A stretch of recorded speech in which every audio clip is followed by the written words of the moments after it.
Welcome to the next episode of the CAPB podcast. For today's session, we are delighted to welcome Kieran Hawkes, a veteran from the Royal Army Veterinary Corps and the founder of Hawk Canine. Welcome, Kieran. Thank you. Thank you for having me on. Welcome. Mate, it is ace to have you on, and we've been following you for a while on the socials, mate, and we were just chatting about it before we started recording. To go into business working with dogs, that I know you spent a career with it in the military, but to leave and be able to do that is ace, mate. Just a massive shout out. That is mega, mate. Yeah. It was always, I knew from a young age that I was going to make a living with dogs. Dogs were going to be my life. And it's amazing because I get to do what I love, and it is what it is. It's class, mate. And you've got like your dog, Ursula, is almost like a bit of a social media sensation herself. What an incredible animal she is. Yeah. I actually had a moment. I was walking through Hereford the other day, and I seen some people come out of a cafe. Didn't know who they were, and all I heard was, "Oh my god, that's Ursula!" And I was just like, looking at it. I was like, "You've made it. I haven't yet, but you have." You are a dog influencer. Welcome.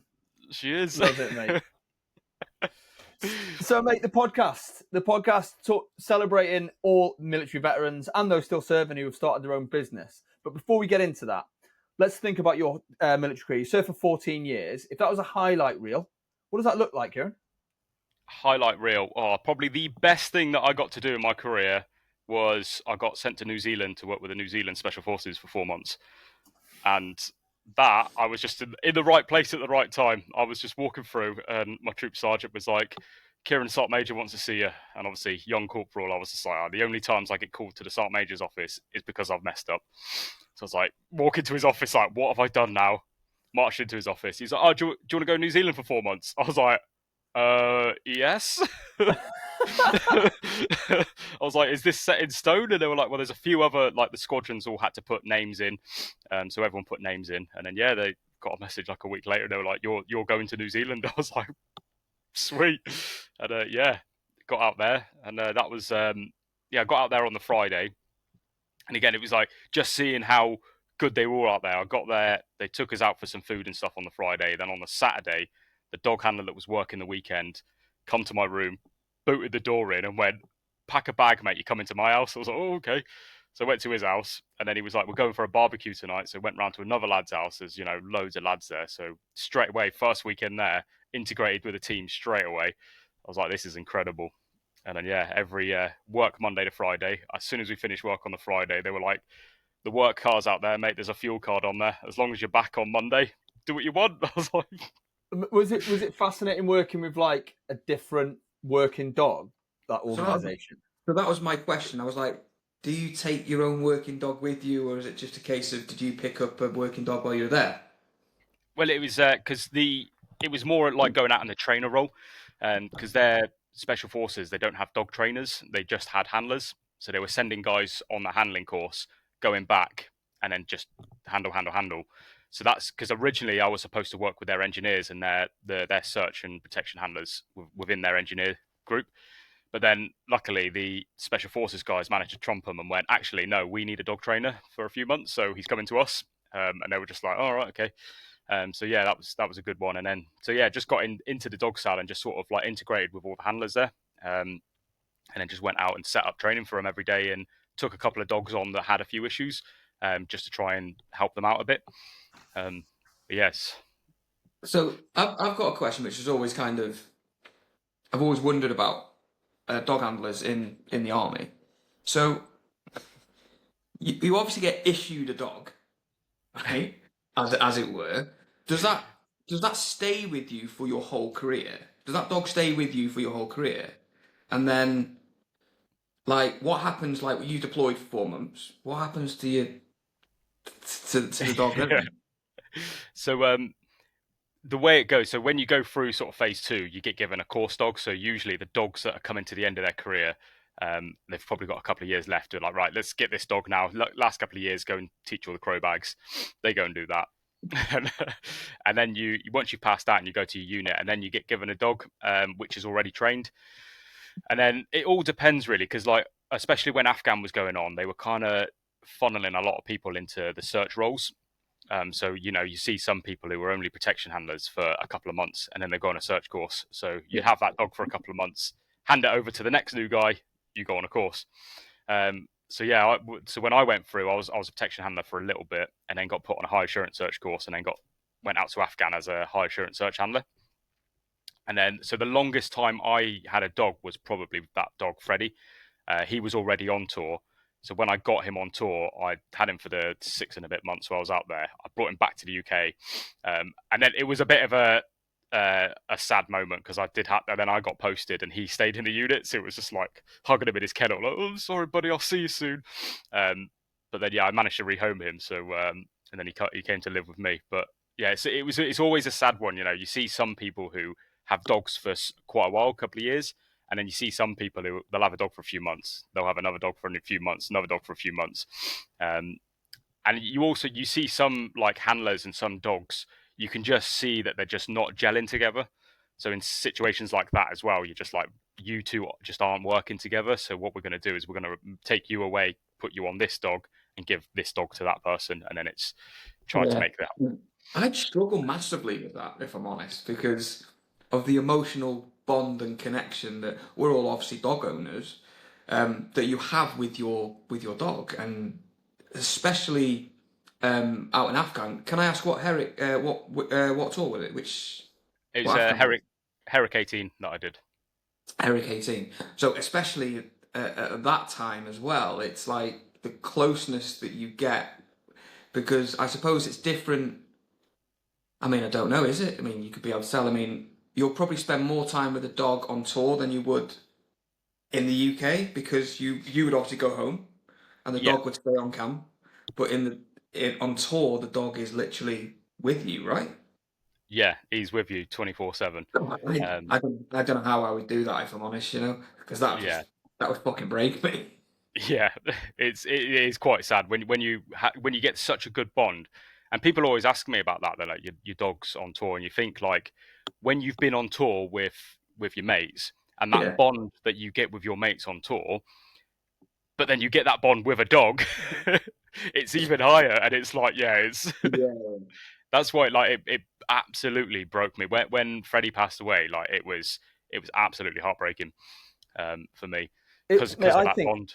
Yeah, I think it's, and the job you do, mate, or the job that the search dogs do, mate, it is what an asset, mate. What a force multiplier dogs are, and the veterinary corps. And I think, as I say, I joined in '98 as part of the Army Medical Services and playing core football and stuff. I knew a lot of the veterinary corps guys, and there was lots going on. But it wasn't until Iraq and Afghanistan where the veterinary corps like really were just huge assets, mate, for people. Yeah.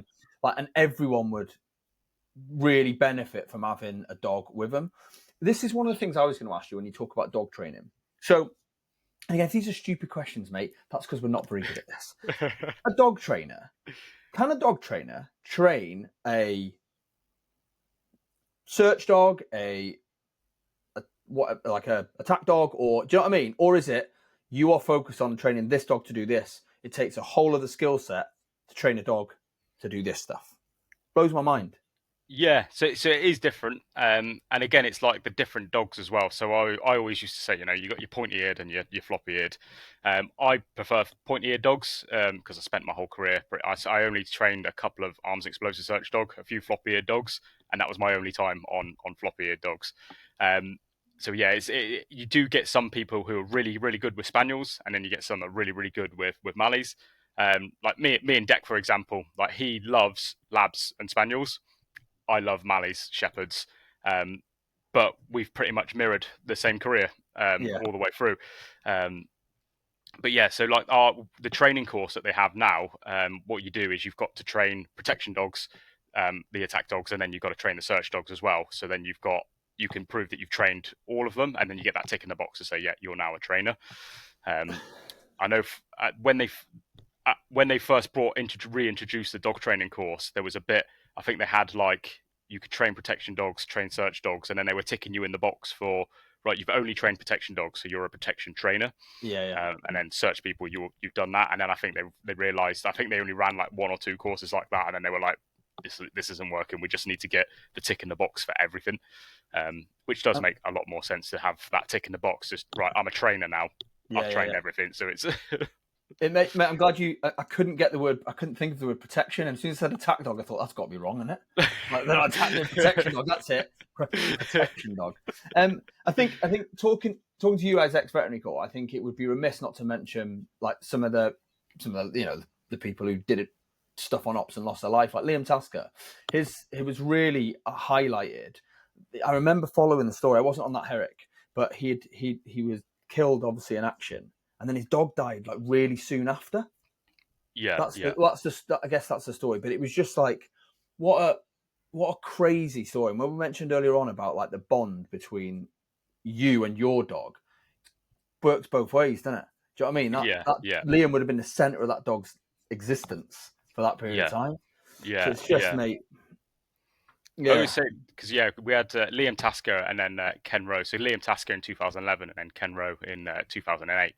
And I always say with Liam Tasker, I've never met Liam Tasker because I joined on the 28th of March 2011. He was killed on the 1st of March 2011.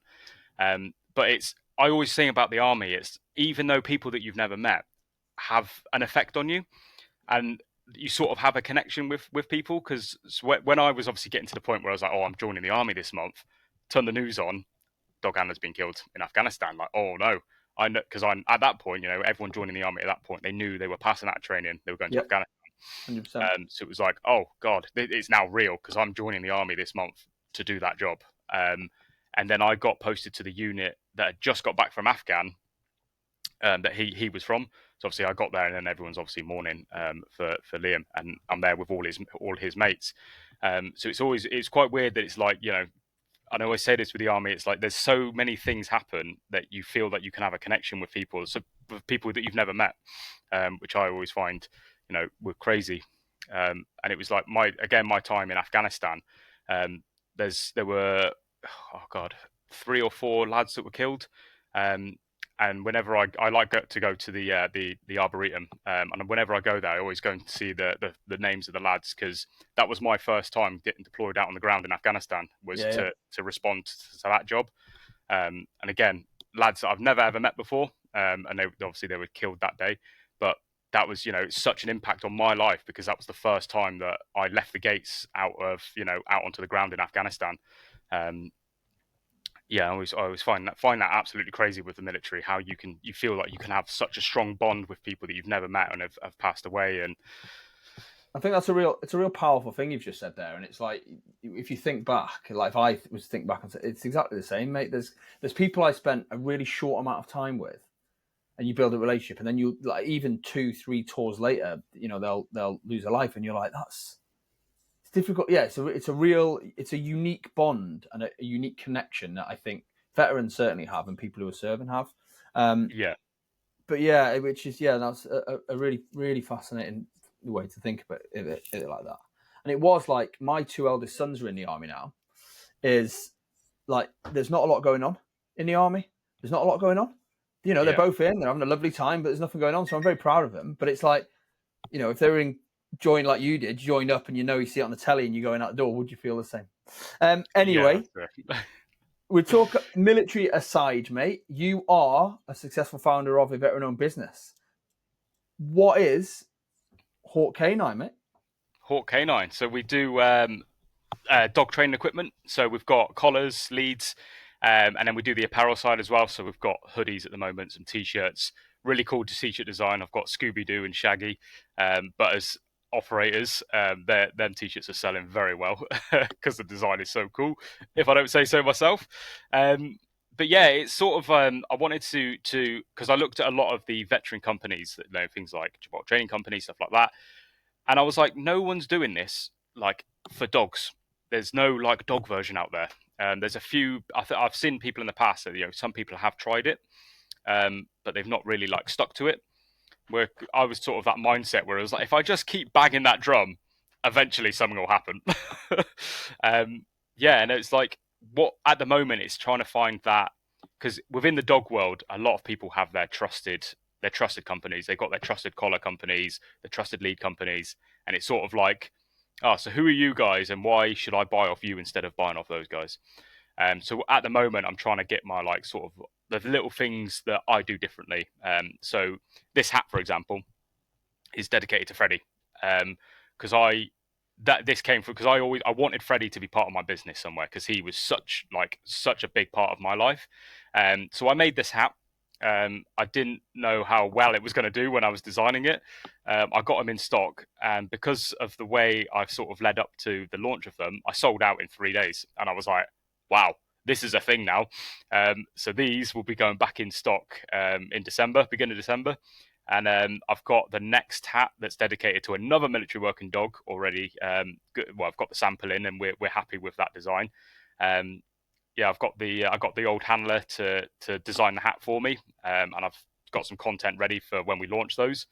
So it's things like that that sort of keep me separate. So it's like these are the type of things that will put me on the map, and then once the name gets bigger, and then the collars and the leads and stuff will then just start to sell themselves anyway. Mate, I love the story behind it. I really love it. You know, you've not just come, I've got a decent logo, I'm going to go with something. I love the story behind it. I love the connection, and I love the way you tell the story through the socials. And that's probably, like you said, a huge, reason why they're so successful. And they're a cool hat. I'm going to ask like a question that got my. When you said t-shirts and hoodies, I was like, "Do you mean t-shirts and hoodies for dogs?" But it's not, obviously. I just thought, just in case anyone else was thinking the same. Like, I was thinking, no one was thinking the same, unless they were maybe Royal Engineers. No others were thinking the same, mate. Oh, you can put it on your dog if you want. Yeah.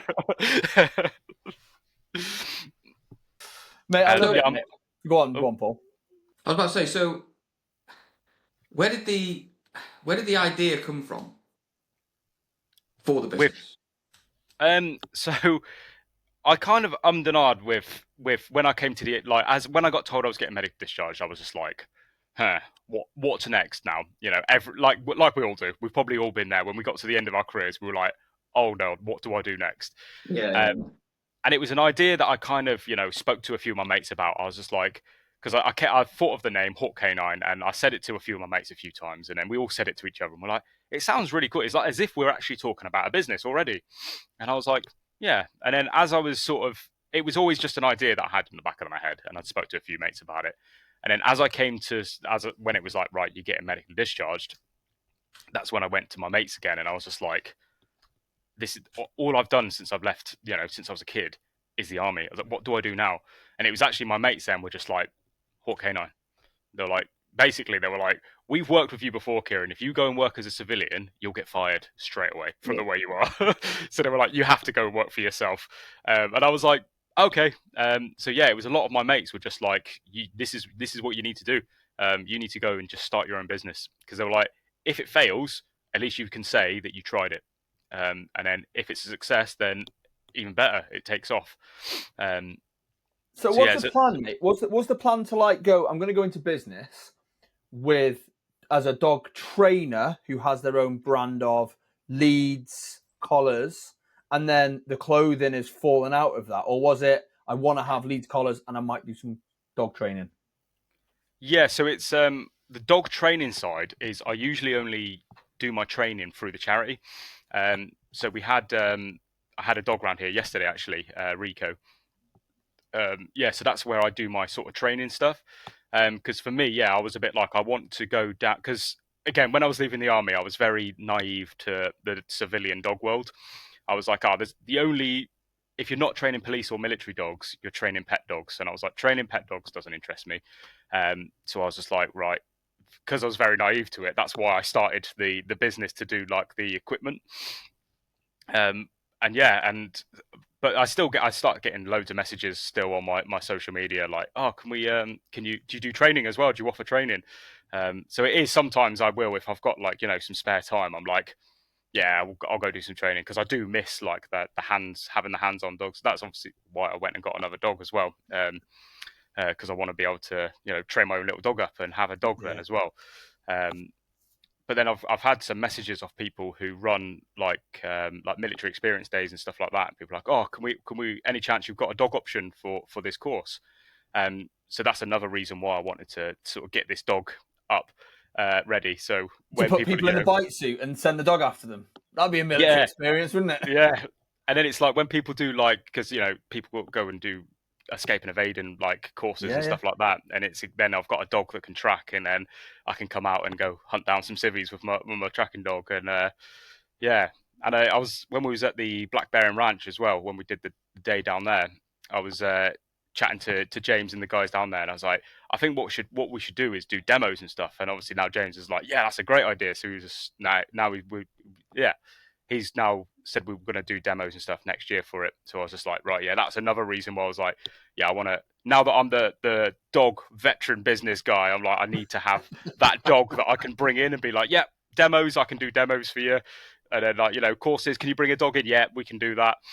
I think it's brilliant, mate. And I think having the options to pivot your business in that many ways is like, do you know what I mean? It shows a skill set, a specific specialized skill set, which you've got. Here's what I was going to ask you. What was the first bit of kit you sold as Hawk Canine? And was that the bit you went, fucking done it? Yeah, it was actually my brother that bought a hat off me because I've got these hats but they're black, so I call them the original trucker hats. And yeah, he went on. I launched officially launched the business on like the 1st of December last year, and the day before that, he was like, is your website live yet? And I was like, the website's live. Yeah, I've just not posted anything yet because I don't want people to go on there until I launch it tomorrow. And he went on the website. He was just like, well, I've just bought a hat. And I was just like, well, there you go. So yeah, it was quite like that first sort of couple of months. It was just a lot of like my mates were buying hats and stuff off me. And then I remember seeing at some point I had an order off someone I didn't know. And that was the moment where I was just like, we're there. I love that, mate. I love that. And also, congratulations, mate. That's your 3 days off a year in business. Yeah. That's ace, mate. It was so good. I didn't even think that. Mate, with that then, in a year in business and, a year post-service, what do you think's the biggest lessons you've learned in starting Hawk Canine? Oh, God. That's like, this year has been a learning curve like that. It has been, so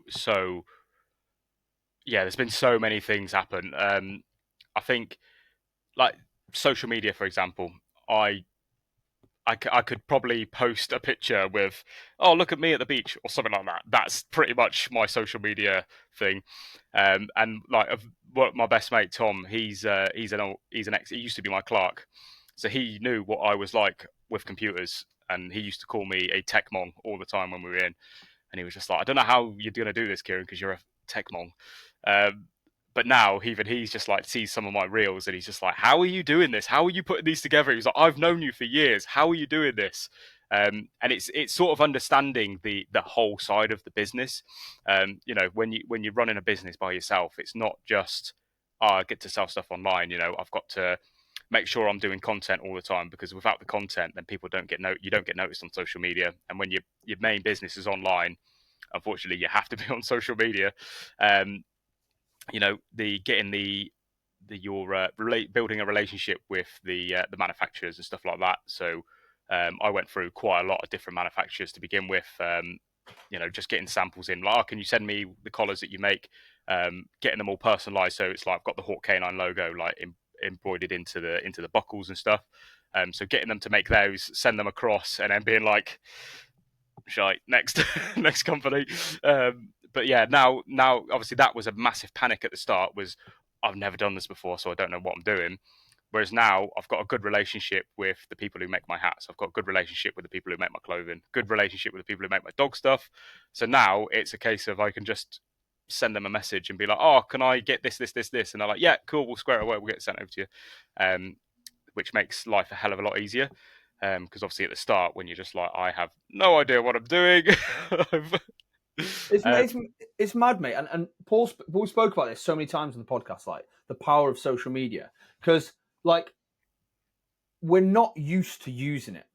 You know, you've worked in the SF space with the dogs. You've worked in that environment. You know, even in the military environment, we don't like talking and putting stuff out there all of the time. But it's done right. It's like huge free marketing for your business, and I think you do social media really well, mate, because there's that nice blend. Some of the posts are really funny. You know, like you did a post a while ago, and it was about like the dog guy, and it's like, are you the dog guy? Are you the dog handler while you stood there with your dog? And things like that, I think, build a relationship with the people who follow you. Do you know what I mean? It's not just like ads, buy my kit, but it's very much a like getting in with the person, getting to know you as a business and a brand, then going, I like this guy, I'm going to support them, I'm going to invest in them. And I think I think you do it well, mate. And it's a huge learning curve. Yeah, because that's what I wanted to do. It's like, because I look at some social medias and I'm like, what separates some people? And I was like, I think what I need to do is I need to make people sort of fall in love with me and Ursula.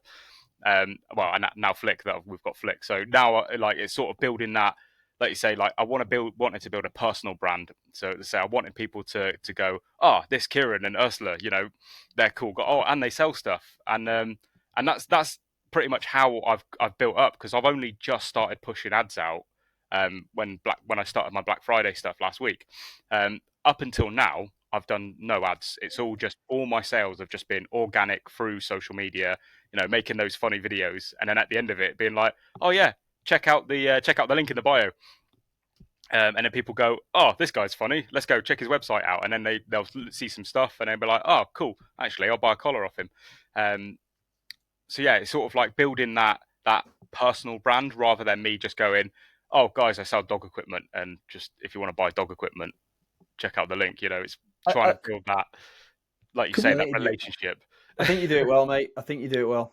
Thank you. Can we just take a moment here to recognise Ursula as an amazing animal? By the way, what is her story? So Ursula, she lost her eyes in service. She served out in Cyprus. We found out now. We didn't know when she was still serving because it took a while for it to come up in her bloods. But she's got leishmania. At the time, we didn't know what she had. So she was in Cyprus. Her eye started getting infected. So they couldn't.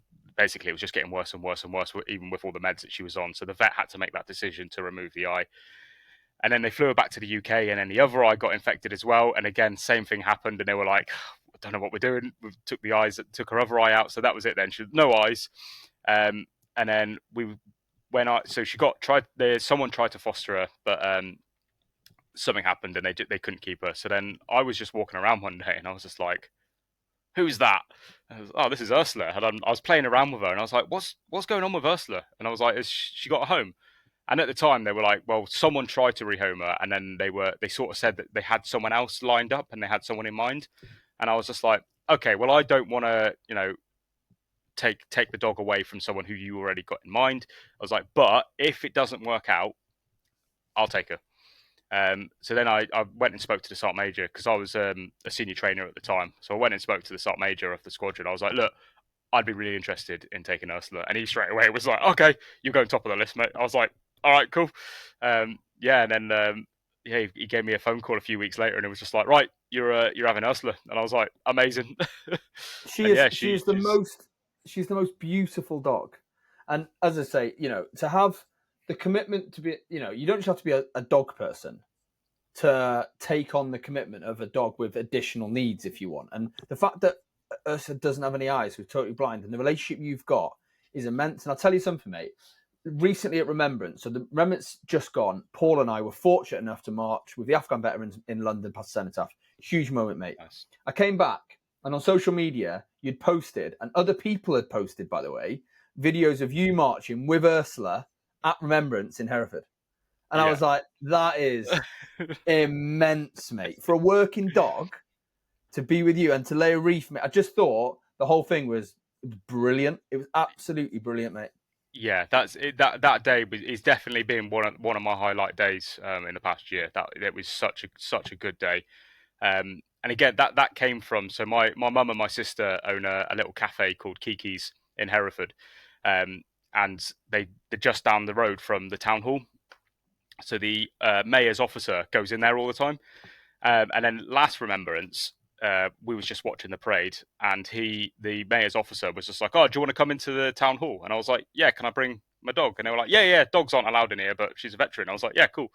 And then next minute, I'm in the mayor's office getting a picture with the mayor. I was like, "What is going on here?" And then that's sort of where it came from. It was right. What are you doing next remembrance? I was just like, "What you got planned?" And they were like, "Do you want to be on the parade?" And because they were like, "We've never had a dog on the parade in Hereford." They were like, "We've never had a purple reef laid in Hereford." And they were like, "I think you're the guy and Ursula's the dog to do it." And I was like, "Yeah, absolutely, we'll be there." Can we just talk about the Purple Reef and the charity, because you mentioned it, but just sort of like for people watching or listening, what is that about?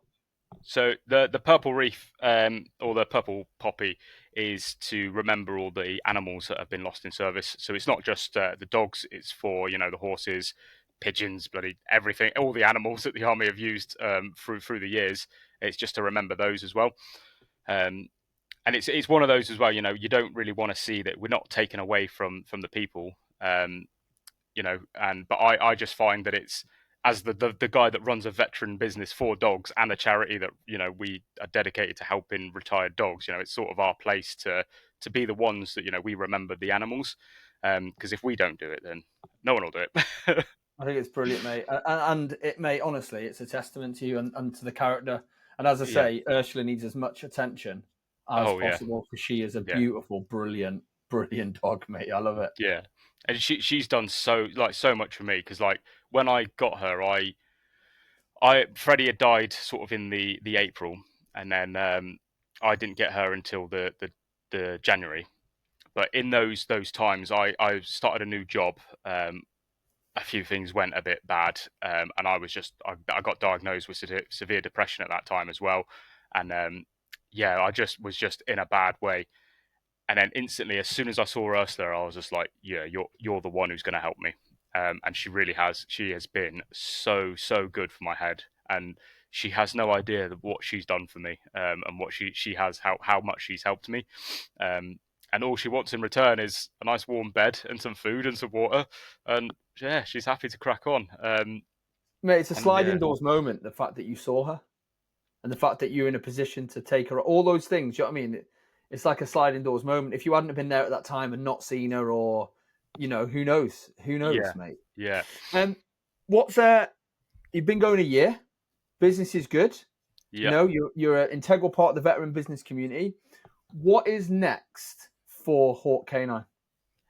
So what I've been thinking in like over the last few weeks, I was just like, right, what's my aims really for, like, because next year I'm like, right, next year's my I've put my foundations in this year. Next year is we've got to take off really. So I've applied for Crufts. So hopefully we'll be at Crufts. I don't think we actually find out until like the end of the year, but that's in March. I mean, if they go, yeah, you come in, and I can set up a little vendor stand at Crufts, I'll be like, this is good, because the amount of thousands and thousands of people that come through there. And then it's sort of, the way I've seen it is what Red Bull did when they first started. They basically just filled a load of empty bins with Red Bull cans to give that that mindset, like everyone's drinking Red Bull. That was my mindset for next year. I'm like, I'm going to be everywhere, because when people see me and Hawk Canine everywhere, they then go, wow, this guy's everywhere. I need to check him out. I think Um, Crufts, mate. Crufts would be amazing for the business, amazing for the charity. And just yeah. what a platform, mate. What an absolute platform Oh yeah, yeah, to have. Do you know what I mean? yeah. And So, sorry, mate. Go on. Sorry. also like what because I supplied equipment to a pet shop down south. And that was literally someone walked into their pet shop with one of my collars on, and then they reached out to me and they were like, "Kieran, do you sell wholesale by any chance? Can we sell it out of our shop?"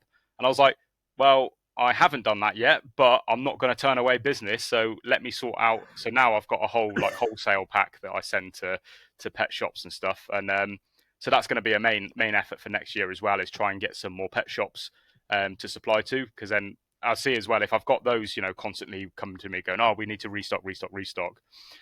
I'm not panicking then if I haven't physically sold stuff on the website. If it goes, a few days and I'm like, "Oh, I've not sold anything. Oh, what do I do?" At least I know in the back of my head it's all right, because we've already sent off, 30 collars to a pet shop that they've already paid for. So it's like, right, we've got that. And what I found as well is, the pet shops they actually are selling more of my dog equipment than I'm selling online, because people are going into a pet shop to buy collars. They're going in there for the main purpose of buying a collar, buying a lead. When people are just flicking through social media, they're not in the mindset going, I'm here to buy a collar. They're just flicking through social media, and then they may just see my stuff. So that's going to be a main effort next year as well, is to try and get some more pet shops on board, and so I can start supplying some more. It's the same thing, isn't it? Because independent pet shops have got their client base. They've got people who go to the independent pet shop all of the time for stuff, and if you're in there, do you know what I mean? They're going to trust the process and trust the gear. I think it's brilliant, mate. Yeah. Again, I was like, this is great. When she emailed me and was just like, do you sell wholesale? I was like, oh my God, because this was in the summer. I was like, I hadn't even been around for that long. I was like, this is incredible. Love it, mate. So Kieran, we're coming up to the sort of the end of the pod now, and we always ask a question. So, what's the one bit of advice you would give someone? Do it. Just go for it. Because if you don't go for it, you'll never know. And it's ignore the haters as well, because you're always going to have haters. Ignore those guys, because the amount of bad comments I get on, especially TikTok, it's horrendous. But just delete them. Who cares? They're probably sat in a basement somewhere.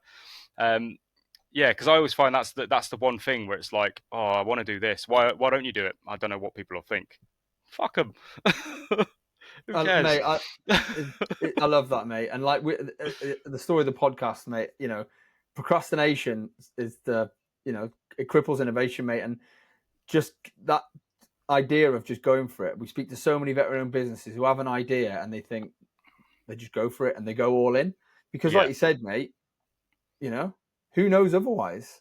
Who knows otherwise? And I think what you pulled together in such a short window to create a recognizable brand, based on the stories, based on your experience, based on your relationship with Ursula and the stories behind like the cat with Freddie on it. I think it's brilliant, mate. I think it's a real USP you've got as a business, and you should be really proud, Kieran, mate. Really proud, mate. Yeah. It's good. It is good. As I say, I've got more bits of equipment in the pipeline as well, getting developed at the moment. Some training jackets that the training jackets that I want to make don't exist at the moment. So I'm like, if we can pull this off, it's gonna be another thing, that will put us on the map. As long as we carry on these hats as well, with more dogs. So what my plan is with the hats, eventually I'll keep reaching out to people and be like, oh, can we do a hat for your dog? Do a hat for your dog. But what my plan is with these, that hopefully eventually people will start coming to me and just being like, oh, Kieran, I've got this really cool story with my old dog. Can we do a hat? And I go, absolutely, let's design a hat for your dog. That's the plan. Hopefully that all works out, down the line with the hat. Mate, I think it's brilliant, mate, and I think like staying true to your roots in your military career is also super cool.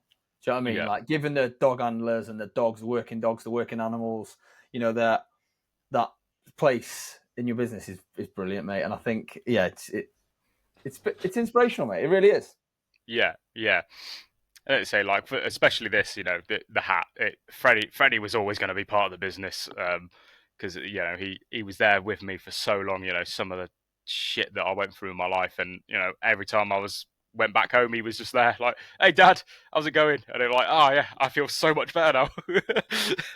I guess we'll watch this space for the hat, for Theo, mate, which was Liam Tasker's dog. I think it was Theo. My son's called Theo, which makes it weird. Right. Yeah. Quick question, Kieran. Yeah. Are you a cat or a dog person? I bet you're like, fucking hate cats, mate. There's only 3 cats that I've liked in my life, and they're my mum's cats. and one of them works in a Queen Vic on EastEnders. What I did there. See what I did there. Mate, listen, Kieran, thank you so much for giving your time up to come on the podcast, mate. Can't wait to share your story. And if you need anything going forward for Hawk K9, anything the podcast can do, mate, please reach out. Thank you so much, mate. Amazing. Cheers, Thank you. Thank you for having me here. Thank you. Take No care, worries. mate.